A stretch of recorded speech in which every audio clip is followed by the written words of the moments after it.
Meenakshi, Faculty of Allied Health Science, BSc Technology courses. Apply now. புதிய நகைக்கடன் விதிமுறைகள் ஏழை மற்றும் நடுத்தர வர்க்க மக்களிடம் நிதி சூறையாடலுக்கு வித்திட்டுள்ளதாக நாடாளுமன்ற உறுப்பினர் சு வெங்கடேசன் கண்டனம் தெரிவித்துள்ளார்.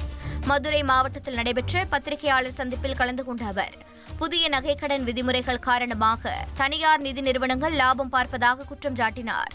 மேலும் ஏழை மற்றும் நடுத்தர மக்களை நிதி தேவைக்காக கந்து வட்டி நோக்கி நகர்த்துவதாக அதிருப்தி தெரிவித்தார். கடந்த 10 ஆண்டுகளாக மோடி அரசு 10 தனியார் நிதி நிறுவனங்களுக்கு அனுமதி கொடுத்திருக்கிறது. அந்த 10 தனியார் நிதி நிறுவனங்களும் பல்லாயிரக்கணக்கான வங்கி கிளைகளை இந்தியா முழுவதும் திறந்திருக்கிறது.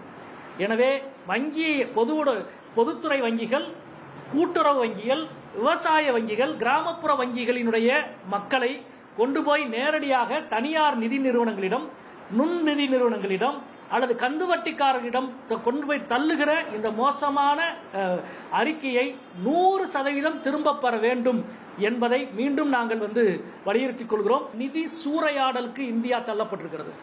கடந்த 10-20 நாட்களாக எல்லா நிதி நிறுவனங்கள், தனியார் நிதி நிறுவனங்கள் வங்கியில் தங்க நகை கடன் வைத்திருக்கிறவருடைய தொலைபேசியிலெல்லாம் அழைத்து நாங்கள் 90% இப்பொழுது கடன் கொடுக்கிறோம் என்று பேசிக் கொண்டிருக்கிறார்கள்.